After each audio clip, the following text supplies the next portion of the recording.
اگر آپ کے گھر میں فاقے ہیں، پریشانیاں ہیں، تنگ دستی ہے اور نوبت یہاں تک آ چکی ہے کہ ایک وقت کا کھانے کو ہے اور دوسرے وقت کا آپ کو سوچنا پڑتا ہے کہ کہاں سے کیسے انتظام ہوگا۔ اگر آپ قرضوں میں ڈوبے ہوئے ہیں اور قرض دار آ کر دروازہ کھٹکھٹاتے ہیں، آپ کو پریشان کرتے ہیں اور آپ کو قرض داروں کے سامنے شرمندہ ہونا پڑتا ہے، تو آج کا وظیفہ کرنے سے انشاءاللہ آپ کی ساری پریشانیاں ختم ہو جائیں گی۔ آپ قرضوں میں ڈوبے ہوئے ہیں تو قرضوں سے نجات مل جائے گی۔ آپ گھر کے حالات کی وجہ سے پریشان ہیں تو اللہ رب العزت کی ذات آپ کے گھر کے حالات کو بہتر کر دے گی۔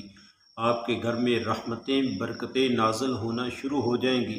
آج کا وظیفہ بہت ہی مجرب اور طاقتور وظیفہ ہے۔ اس وظیفے کو آپ نے میرے بتائے ہوئے طریقے کے مطابق اگر کر لیا تو انشاءاللہ آپ کی زندگی بدل جائے گی۔ اللہ رب العزت کی ذات آپ کو وہاں سے رزق عطا فرمائیں گے کہ آپ نے کبھی سوچا بھی نہیں ہوگا کہ مجھے یہاں سے رزق مل سکتا ہے، یہ فلاں بندہ میری مدد کر سکتا ہے۔ اللہ رب العزت کی ذات ایسے اسباب پیدا فرما دیں گے کہ آپ کی پریشانیاں دنوں میں ختم ہو جائیں گی۔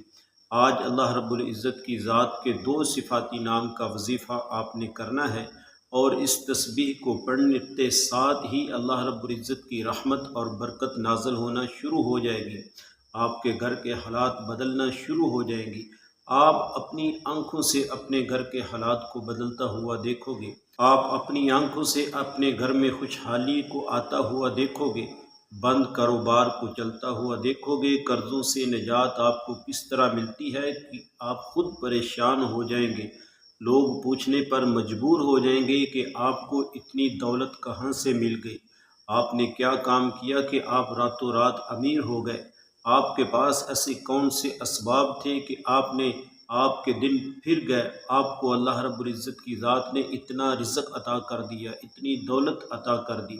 بس آپ نے اللہ پر بھروسہ کرتے ہوئے، اللہ پر یقین رکھتے ہوئے آج کے اس وظیفے کو پڑھنا ہے۔ بہت لمبا چوڑا وظیفہ نہیں ہے، بہت ہی مختصر وظیفہ ہے۔ آپ اس وظیفے کو کسی بھی وقت کر سکتے ہیں۔ آپ کو جب جہاں جیسے وقت مل جائے، آپ جہاں بھی رہتے ہیں، جس جگہ بھی رہتے ہیں، آپ اس وظیفے کو پڑھ سکتے ہیں۔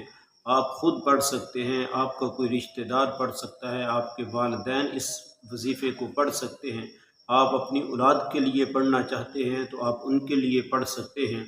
آپ نوکری کی تلاش میں ہیں، آپ کے پاس مکان نہیں ہے، کرائے کے مکان میں رہتے ہیں، آپ اپنا مکان حاصل کرنا چاہتے ہیں، آپ جس بھی کام میں ہاتھ ڈالتے ہیں اس میں برکت نہیں ہوتی، اس میں آپ کو نقصان ہوتا ہے، تو انشاءاللہ آج کا وظیفہ کرنے کے بعد آپ جو بھی کام کرو گے انشاءاللہ اس میں برکت ہوگی، جیسا آپ چاہو گے ویسا ہوگا۔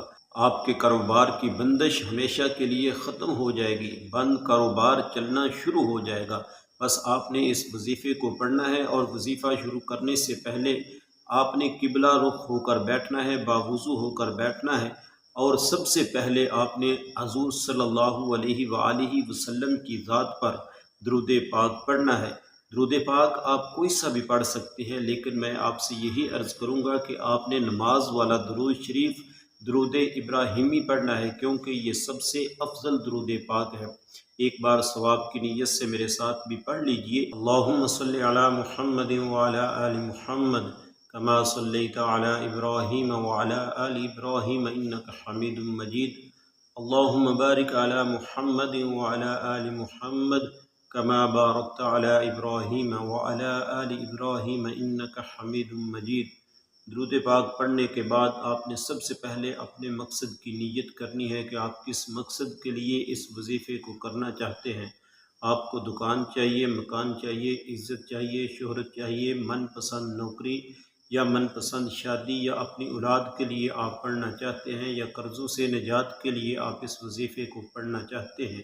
الغرض آپ کا کوئی بھی مقصد ہے، کوئی بھی حاجت ہے، آپ نے اس کی نیت کرنی ہے، اور نیت کرنے کے بعد آپ نے ایک بار اعوذ باللہ من الشیطان الرجیم بسم اللہ الرحمن الرحیم پڑھ کر وظیفے کا آغاز کرنا ہے۔ اور سب سے پہلے نمبر پر آپ نے جو وظیفہ پڑھنا ہے وہ اللہ رب العزت کی ذات کا ایک صفاتی نام یا ذا الجلال والاکرام، یا ذا الجلال والاکرام، یا ذا الجلال والاکرام، اس کو آپ نے 21 مرتبہ پڑھنا ہے۔ اور دوسرے نمبر پر آپ نے جو وظیفہ پڑھنا ہے استغفر اللہ، استغفر اللہ، استغفر اللہ، اس کی آپ نے ایک تسبیح نکالنی ہے، یعنی کہ 100 مرتبہ آپ نے استغفر اللہ پڑھنا ہے۔ اور استغفر اللہ 100 مرتبہ پڑھنے کے بعد تیسرے نمبر پر آپ نے جو وظیفہ پڑھنا ہے لا حول ولا قوت الا باللہ، لا حول ولا قوت الا باللہ، لا حول ولا قوت الا باللہ، اس کو آپ نے 11 مرتبہ پڑھنا ہے۔ اور اس کے بعد آپ نے یا اللہ یا رزاق، یا اللہ یا رزاق، یا اللہ یا رزاق، اس کی آپ نے ایک تسبیح پڑھنی ہے، یعنی کہ 100 مرتبہ آپ نے یا اللہ یا رزاق پڑھنا ہے۔ اور آخر میں آپ نے سورۃ الکوثر، قرآن کریم کی چھوٹی سی سورت ہے، بسم اللہ الرحمن الرحیم، انا اعطیناک الکوثر فصل لربک وانحر ان شانئک هو الابتر، سورۃ الکوثر کو آپ نے 129 مرتبہ پڑھنا ہے۔ اور پھر سے آپ نے آخر میں درود پاک پڑھنا ہے، جتنا آپ نے عمل کے شروع میں پڑھا تھا۔ اگر 3 مرتبہ پڑھا تھا تو 3 مرتبہ پڑھ لیں، 7 مرتبہ یا 11 مرتبہ، آپ نے جتنی مرتبہ عمل کے شروع میں درود پاک پڑھا تھا آخر میں بھی آپ نے اتنی ہی مرتبہ درود پاک پڑھنا ہے۔ درود پاک پڑھنے کے بعد آپ نے فوراً سجدے میں چلے جانا ہے، سجدے میں سر رکھ کر آپ نے ایک تسبیح استغفر اللہ کی پڑھنی ہے، 100 مرتبہ آپ نے استغفر اللہ، استغفر اللہ، استغفر اللہ، اس کی ایک تسبیح آپ نے پڑھنی ہے۔ اس کے بعد آپ نے دعا مانگنی ہے۔ سب سے پہلے اپنے گناہوں کی معافی مانگیے، توبہ کیجیے، اللہ رب العزت کی ذات کو راضی کیجیے۔ ایک بات یاد رکھیے، ہمارے اوپر جو بھی حالات آتے ہیں، جتنی بھی پریشانیاں آتی ہیں، یہ ہمارے گناہوں کی بدولت ہوتی ہیں، ہمارے اعمال ہوتے ہیں جن کی وجہ سے اللہ رب العزت کی طرف سے پریشانیاں اور مصیبتیں اور دکھ ہمارے اوپر آ جاتی ہیں۔ تو سب سے پہلے آپ نے اپنے گناہوں کی توبہ کرنی ہے، معافی مانگنی ہے، اللہ رب العزت کی ذات کو راضی کرنا ہے۔ اس کے بعد آپ نے جس مقصد کے لیے، جس بھی حاجت کے لیے، جو بھی آپ کو ضرورت ہے، جو بھی چیز آپ کو چاہیے، آپ اللہ رب العزت کی ذات سے مانگیے۔ انشاءاللہ اللہ رب العزت کی ذات سے آپ جو مانگیں گے آپ کو ملے گا۔